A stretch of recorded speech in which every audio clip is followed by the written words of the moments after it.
told you that your past has absolutely no power over your future, most people would disagree.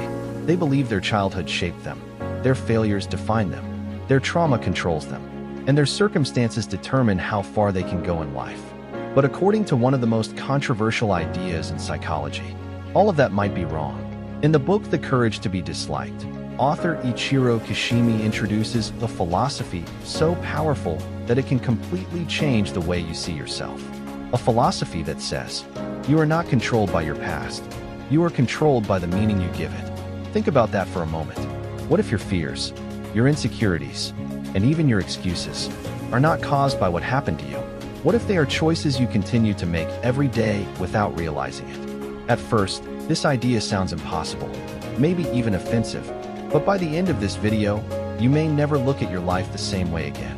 Because the lesson you're about to hear has helped millions of people stop blaming the past and start taking control of their future. And it all begins with one simple question. Are you living your life, or the story you've been telling yourself? But what if the biggest lie you've ever been told is this? Your past is the reason you are suffering today. Most people believe that if something bad happened in their childhood, it will continue affecting them forever.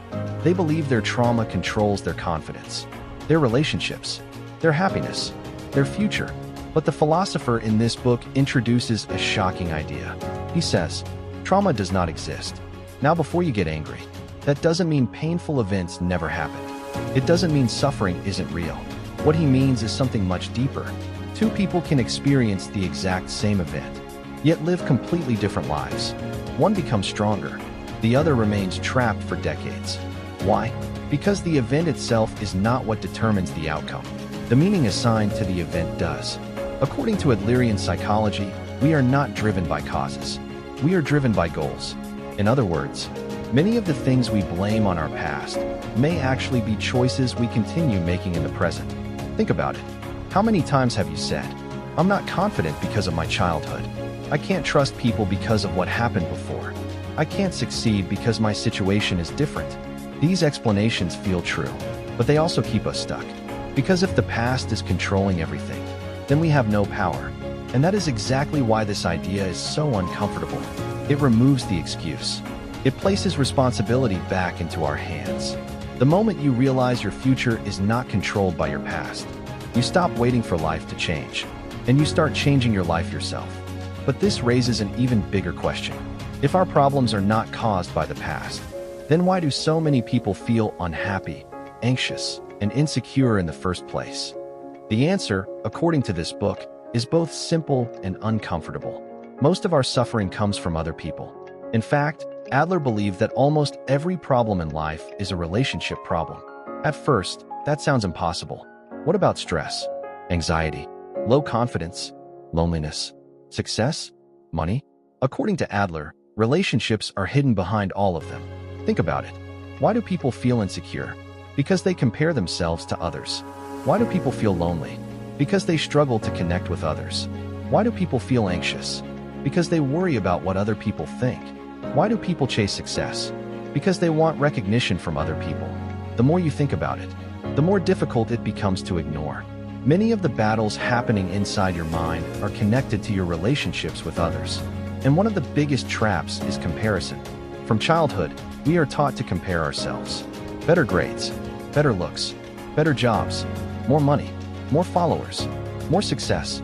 The problem is that comparison never ends. No matter how successful you become, there will always be someone ahead of you. Someone richer, someone smarter, someone more talented. If your happiness depends on beating everyone else, you will never feel satisfied. That is why Adler encourages us to stop treating life like a competition. Your goal is not to be better than everyone else. Your goal is to become better than the person you were yesterday. The moment you stop competing with the world, you gain something far more valuable: peace. But there is another reason people remain trapped by the opinions of others, and it may be the most dangerous desire of all: the desire to be liked by everyone. Why do people work so hard to impress others? Why are they afraid to speak honestly? Why do they hide their true opinions?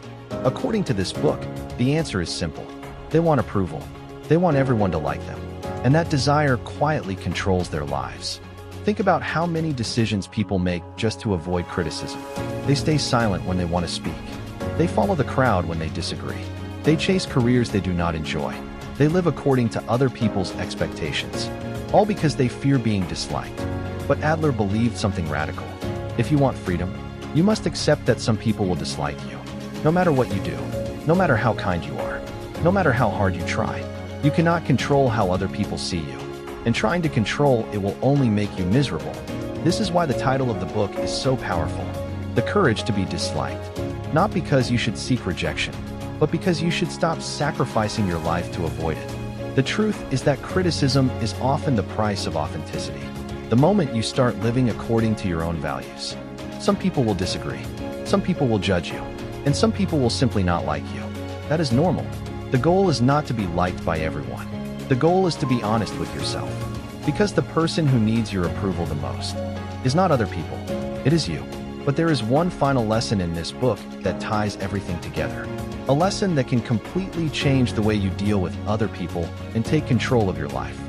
In the end, the courage to be disliked teaches a lesson that most people spend their entire lives trying to learn. You are not your past. You are not the opinions of other people. And you do not need everyone's approval to live a meaningful life. The moment you stop blaming your past, the moment you stop comparing yourself to others, and the moment you stop living for external validation, you begin to experience real freedom. Not the freedom to do whatever you want, but the freedom to be yourself. Yes, some people may dislike you. Some may misunderstand you. And some may never approve of your choices. But that is not your responsibility. Your responsibility is to live honestly, to take ownership of your life, and to have the courage to choose your own path. Because at the end of the day, the person who must live your life is you. So ask yourself, are you living according to your own values, or according to the expectations of everyone else? The answer to that question might change your life. If you enjoyed this summary, subscribe to Dark Wisdom for more powerful book lessons that can transform your mindset and your life. See you in the next video.